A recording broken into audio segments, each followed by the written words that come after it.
여러분, 이런 경험 있으신가요? 평생을 함께 자란 형제자매와 사소한 갈등이 큰 벽이 되어 몇 년째 연락도 끊고 지내고 계신 분들. 사실 이런 이야기는 생각보다 흔합니다. 2023년 한국가정법률상담소의 조사에 따르면 50대 이상 성인 3명 중 1명이 형제자매와의 관계가 완전히 단절되었다고 합니다. 놀랍게도 이러한 단절의 80%는 부모님이 돌아가신 후 재산 문제로 시작되었다는 점, 믿기 어렵지 않으신가요? 형제자매는 우리의 삶에서 가장 가까운 가족이자 때로는 인생의 든든한 버팀목이 되기도 합니다. 하지만 가까운 관계일수록 갈등이 생길 가능성도 큽니다. 특히 금전 문제, 개인적인 이야기, 그리고 가족 내부의 민감한 정보가 갈등의 씨앗이 되는 경우가 많습니다. 피는 물보다 진하다는 속담도 이제는 무색해질 만큼 현대 사회에서 형제자매 간의 갈등은 점점 더 흔해지고 있습니다. 집값이 오르고 빈부격차가 커지면서 금전 문제는 형제자매 간 다툼의 주요 원인이 되고 있죠. 보건사회연구원의 최신 보고서에 따르면 60대 이상 노년층의 47.3%가 형제자매와 갈등을 겪었고, 그중 절반 이상은 재산 문제에서 비롯되었다고 합니다. 그토록 가까웠던 형제자매 사이를 갈라놓는 것이 결국 돈 때문이라는 사실이 안타깝기만 합니다. 그렇지만 잠시 생각해 보세요. 우리 인생에서 끝까지 함께할 수 있는 가장 오래된 인연은 형제자매 아닐까요? 부모님은 세월의 흐름 속에서 점점 연로해지시고 자녀들은 독립해서 각자의 길을 걸어갑니다. 그럴 때 우리 곁에 남아있는 가장 오래된 가족은 바로 형제자매일 가능성이 큽니다. 서울대학교 노년학 연구소의 연구에 따르면 60대 이후 형제자매와의 관계가 좋을수록 우울증 발생률이 63% 낮아진다고 합니다. 이처럼 형제자매와의 건강한 관계는 단순히 감정적인 유대감을 넘어 우리 삶의 정신적 안정에도 큰 영향을 미친다는 것이죠. 하지만 현실은 쉽지 않습니다. 관계가 단절되거나 멀어지는 상황에서 어떻게 다시 다리를 놓을 수 있을까요? 또는 갈등을 예방하고 형제자매와 평생을 함께할 수 있는 방법은 무엇일까요? 오늘 이 영상에서는 형제자매 간의 관계를 지혜롭게 유지하고 갈등을 예방하는 실질적인 방법을 알려드립니다. 영상 끝까지 함께 하신다면 형제자매 간의 관계를 더욱 깊고 단단하게 만드는 지혜로운 선택을 발견하실 수 있을 겁니다. 이 영상이 도움이 되셨다면 구독과 좋아요, 알림 설정을 눌러주세요. 앞으로도 이런 유익한 내용을 빠르게 받아보실 수 있습니다. 지금부터 형제자매 간의 관계를 지키는 첫걸음을 함께 시작해 볼까요? 형제자매는 어린 시절 함께 자라며 모든 것을 나누던 소중한 사이였습니다. 하지만 성인이 된 후에는 재산이나 수입 정보를 공유하는 것이 오히려 관계를 악화시키는 원인이 될 수 있습니다. 김영수 씨는 퇴직 후 퇴직금을 투자해 작은 가게를 운영하며 경제적으로 안정된 삶을 꾸려가고 있었습니다. 그러던 중 그의 동생 김영민 씨가 사업 실패로 어려움을 겪으며 금전적 도움을 요청했습니다. 처음에는 형인 영수가 동생을 돕는 것이 당연하다고 생각해 퇴직금 일부를 빌려주고 자신의 자산 상황도 솔직하게 공유했습니다. 하지만 이내 문제가 생겼습니다. 동생 영민은 형이 충분한 재산을 가지고 있다고 생각하며 점점 더 큰 금액을 요구하기 시작했습니다. 처음 빌린 돈도 갚지 않은 상태에서 추가적인 도움을 요청하며 그것이 당연한 듯 행동했습니다. 결국 영수 씨는 더 이상 동생을 신뢰할 수 없게 되었고 두 사람의 관계는 완전히 소원해졌습니다. 이와 같은 갈등을 예방하려면 몇 가지 원칙을 지키는 것이 중요합니다. 첫째, 재산 정보는 최소한으로 공유해야 합니다. 가까운 관계일수록 재정 상황을 공개하고 싶은 유혹이 들 수 있지만 이는 상대방에게 불필요한 기대감을 줄 수 있습니다. 꼭 필요한 경우가 아니라면 자산과 수입 정보를 공유하지 않는 것이 좋습니다. 둘째, 금전적 도움에는 명확한 기준을 설정해야 합니다. 가족이라도 금전적 도움을 제공할 때는 금액과 상환 조건 등을 명확히 합의하는 것이 필요합니다. 가족이니까 괜찮다는 생각은 나중에 더 큰 갈등을 초래할 수 있습니다. 이 사례에서 알 수 있듯이 재산 문제는 단순한 금전적 논의를 넘어 관계의 신뢰를 무너뜨릴 수 있습니다. 자신의 재산 정보를 비밀로 유지하며 금전적 도움을 줄 때도 책임과 기준을 설정하는 것이 형제자매 간 관계를 건강하게 유지하는 데 필수적입니다. 형제자매는 어린 시절부터 서로를 가장 잘 아는 존재입니다. 우리의 장점뿐만 아니라 약점도 잘 알고 있죠. 하지만 이러한 친밀함이 때로는 약점을 무기로 사용하거나 관계를 악화시키는 원인이 될 수 있습니다. 예를 들어, 한 자매가 자신의 약점과 실패를 털어놓으며 동생에게 도움을 요청했습니다. 처음에는 동생이 위로와 조언을 해주며 자매를 돕는 듯 했지만 시간이 지나 동생이 그 이야기를 가족 모임에서 농담처럼 언급하는 일이 발생했습니다. 이로 인해 자매는 큰 상처를 받았고 더 이상 동생에게 마음을 열지 않게 되었습니다. 단순한 실수로 시작된 일이었지만 결국 관계에 깊은 균열을 남기게 된 사례입니다. 이런 상황을 예방하기 위해 몇 가지 방법을 기억하는 것이 중요합니다. 첫째, 약점 자체보다는 극복 과정을 공유하는 것이 좋습니다. 자신의 약점을 이야기하고 싶다면 그 약점 자체가 아닌 일을 극복한 과정을 중심으로 대화하는 것이 긍정적인 영향을 줄 수 있습니다. 예를 들어, 힘든 시기가 있었지만 이렇게 극복할 수 있었다는 식으로 이야기하면 상대방에게도 용기와 긍정적인 메시지를 전달할 수 있습니다. 둘째, 신뢰할 수 있는 대상과만 나누는 것이 중요합니다. 자신의 약점을 공유하기 전에 상대방이 이를 어떻게 받아들일지 신중히 판단해야 합니다. 경우에 따라 약점을 지키고 스스로 극복하는 것이 더 나은 선택일 수도 있습니다. 심리학 연구에 따르면 가까운 관계일수록 약점을 반복적으로 언급하면 자존감이 떨어지고 관계가 악화될 가능성이 높다고 합니다. 때로는 침묵이 더 강력한 방어 도구가 될 수 있습니다. 약점이나 실패에 대해 신중하게 대처하는 것은 형제자매 간 신뢰를 지키는 데 중요한 방법입니다. 이를 기억하며 관계를 더욱 건강하게 유지하는 방향으로 나아가는 것이 중요합니다. 형제자매는 평생을 함께해온 가장 가까운 가족이지만 배우자와의 관계는 또 다른 가정을 이루는 데 있어 가장 중요한 기반이 됩니다.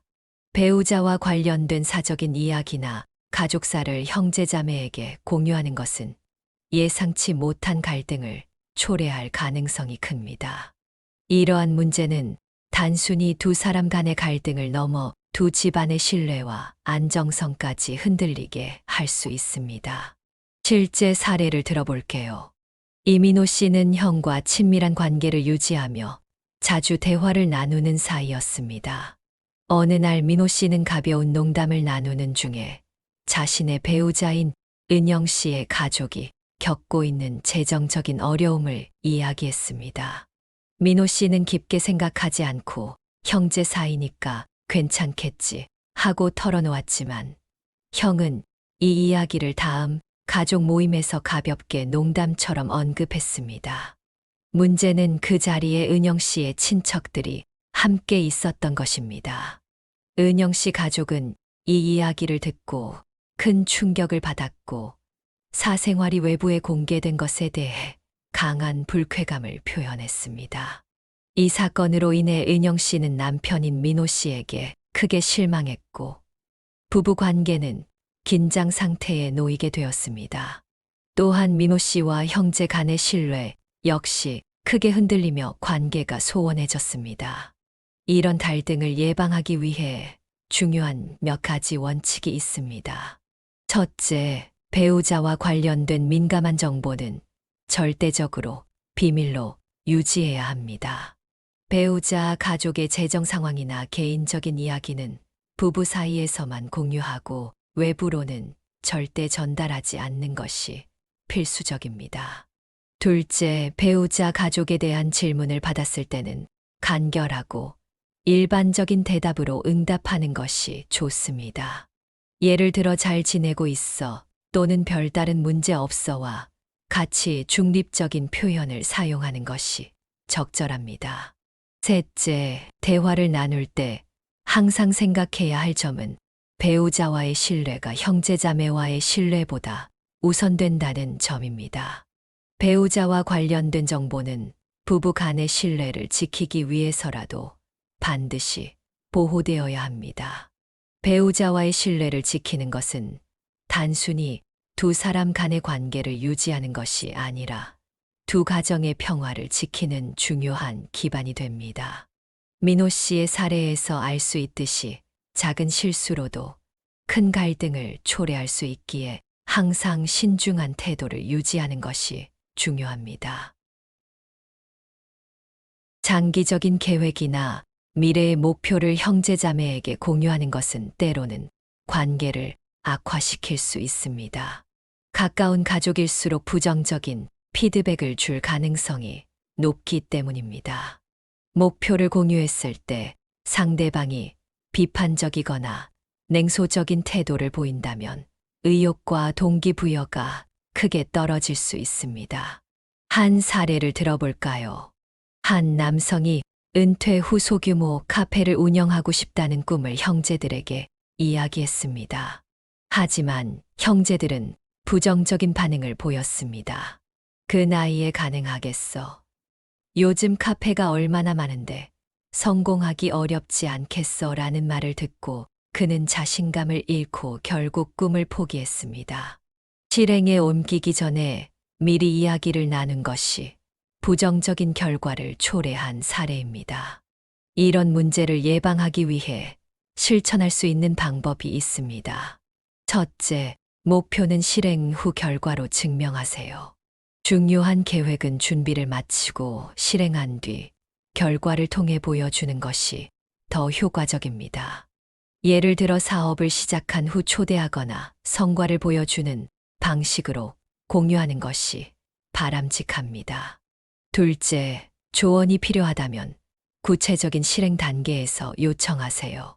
계획의 초기 단계가 아닌 실행 단계에서 구체적인 부분에 대해 도움을 요청하면 불필요한 비판을 줄이고 긍정적인 반응을 얻을 수 있습니다. 목표와 계획은 매우 개인적인 영역입니다. 말보다 행동으로 결과를 보여주는 것이 설득력을 높이는데 효과적입니다. 타인의 의견에 쉽게 흔들리지 않고 자신만의 방향성을 유지하는 것이 중요합니다. 이는 목표를 실현하고 관계를 건강하게 유지하는데 큰 도움이 될 것입니다. 형제자매와의 대화에서 과거의 상처나 비밀을 반복적으로 언급하는 것은 현재의 관계를 악화시킬 수 있습니다. 어린 시절에 있었던 사소한 오해나 갈등은 시간이 지나도 해결되지 않고 남아있는 경우가 많습니다. 이런 이야기를 꺼내면 과거의 감정을 다시 불러일으켜 불필요한 갈등으로 이어질 가능성이 큽니다. 혜진과 수민 자매의 이야기를 들어볼까요? 두 사람은 어린 시절 부모님께 물려받은 작은 물건을 두고 다툰 적이 있었습니다. 결국 수민이 그 물건을 가져갔지만 혜진은 억지로 양보했던 그때의 상황을 여전히 기억하고 있었습니다. 어느 날 가족 모임에서 혜진이 농담처럼 이렇게 말했습니다. 그때 그 물건 내가 가져간 거 아직도 억울해. 그러자 수민이 발끈하며 말했습니다. 아직도 그걸 기억하고 있다니. 내가 뭘 잘못했는데. 가벼운 농담으로 시작된 대화가 결국 두 사람의 관계를 더 멀어지게 만든 겁니다. 이런 상황을 피하기 위해 기억해야 할 몇 가지 중요한 점이 있습니다. 첫째, 과거보다는 현재와 미래에 집중하세요. 긍정적인 대화를 통해 새로운 추억을 만드는 것이 관계 개선에 더 도움이 됩니다. 예를 들어 이렇게 말해볼 수 있습니다. 그땐 그런 일이 있었지만 지금은 우리가 이렇게 잘 지내서 다행이야. 이런 대화는 분위기를 부드럽게 전환하는 데 효과적입니다. 둘째, 과거의 상처는 신중하게 다뤄야 합니다. 과거의 이야기를 털어놓아야만 화해가 가능하다고 생각할 수 있지만 반복적인 언급은 상처를 더 깊게 만들 수 있습니다. 만약 이야기를 해야 한다면 상대방이 받아들일 준비가 되었을 때 신중하게 접근하는 것이 중요합니다. 과거의 상처와 비밀은 지나치게 언급되지 않을 때 현재의 관계를 더 건강하게 유지할 수 있습니다.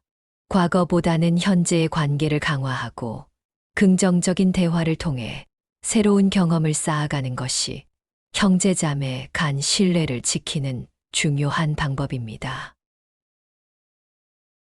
형제자매 간 갈등의 가장 큰 원인 중 하나는 부모님 부양과 유산 문제입니다. 이런 주제는 특히 민감하기 때문에 명확한 기준과 합의가 없으면 관계에 큰 균열이 생길 수 있습니다. 그렇다면 이러한 문제를 슬기롭게 해결하기 위해 어떤 선택을 해야 할까요? 먼저 부모님 부양과 유산에 대한 명확한 기준을 마련하는 것이 중요합니다. 부모님을 부양하는 책임과 유산 분배와 관련된 논의는 감정적인 판단이 아니라 객관적이고 공정한 기준을 바탕으로 이루어져야 합니다. 이를 위해 가족들이 모여 함께 논의하고 모두가 동의할 수 있는 원칙을 정하는 것이 필요합니다.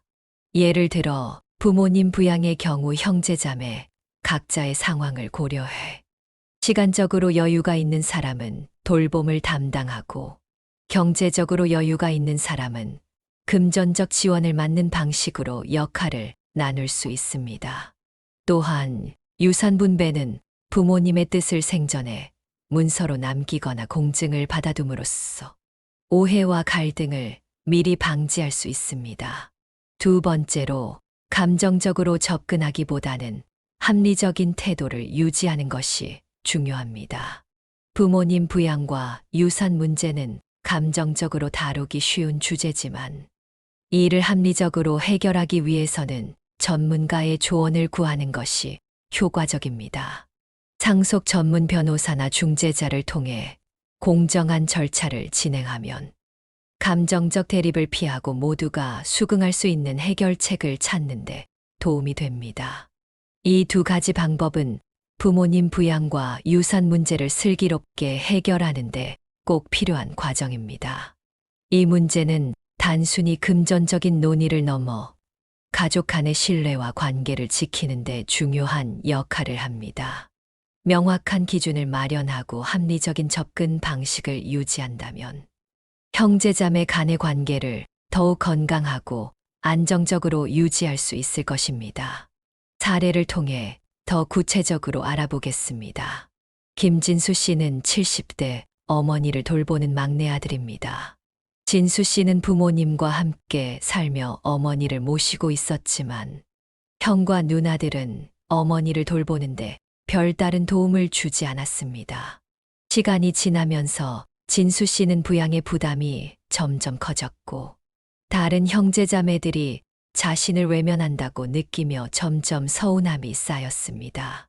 그러던 중 어머니의 건강이 악화되면서 의료비와 간병비가 급격히 늘어나자 진수 씨는 형제들과 가족 회의를 열기로 결심했습니다. 회의에서 진수 씨는 솔직하게 자신의 어려움을 이야기하며 형제자매들이 공평하게 역할을 나누는 방법을 논의하자고 제안했습니다. 가족들은 서로의 상황을 고려해 역할을 나누기로 했습니다.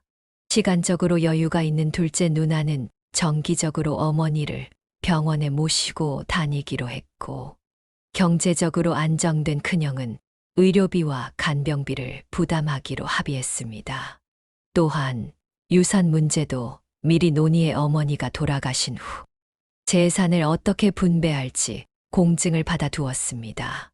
이런 과정을 통해 진수 씨와 형제 자매들은 각자의 역할을 공정하게 나눌 수 있었고, 갈등 없이 부모님을 돌보는데 협력할 수 있었습니다. 이 사례는 중요한 교훈을 줍니다.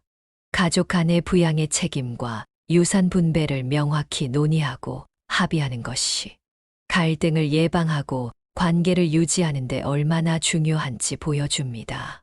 또한 감정적으로 접근하기보다는 합리적인 태도로 전문가의 조언을 구하는 것이 모두가 수긍할 수 있는 결과를 만드는 데 큰 도움이 됩니다.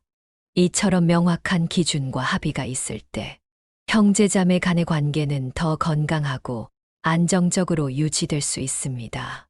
형제자매는 우리의 삶에서 가장 가까운 가족이자 평생을 함께할 든든한 동반자입니다. 하지만 가까운 사이일수록 오해와 갈등의 가능성이 커지기도 합니다. 재산 문제, 개인적인 약점과 실패, 배우자와 관련된 이야기, 장기적인 계획, 과거의 상처, 그리고 부모님 부양과 유산 문제는 형제자매 간 갈등의 주요 원인이 될 수 있습니다. 이러한 문제를 잘못 다룰 경우 오랫동안 쌓아온 신뢰가 한순간에 무너질 수 있습니다. 이러한 갈등을 예방하고 형제자매 간의 관계를 더욱 건강하게 유지하기 위해 꼭 알아두어야 할 6가지 지혜를 소개했습니다. 이 지혜들은 단순히 갈등을 피하는 방법이 아니라 서로를 존중하고 신뢰하며 관계를 강화하는 데 필요한 실천들입니다. 형제자매와의 관계는 단순히 가족의 유대감을 넘어 우리의 삶을 더욱 풍요롭고 안정적으로 만들어주는 소중한 자산입니다. 가까운 사이일수록 적절한 거리를 유지하고 불필요한 갈등의 씨앗을 사전에 제거하는 것이 중요합니다. 그리고 때로는 침묵이 더 큰 배려와 이해로 작용할 수 있음을 기억하세요. 오늘 소개한 내용이 형제자매 간 관계를 개선하고 강화하는 데 도움이 되었기를 바랍니다. 영상이 유익하셨다면 구독과 좋아요, 그리고 알림 설정 부탁드립니다. 여러분의 관심과 참여가 더 많은 사람들에게 지혜로운 선택을 전하는 데 큰 힘이 됩니다. 지금까지 시청해 주셔서 감사합니다. 다음 영상에서 더 유익한 내용으로 찾아뵙겠습니다.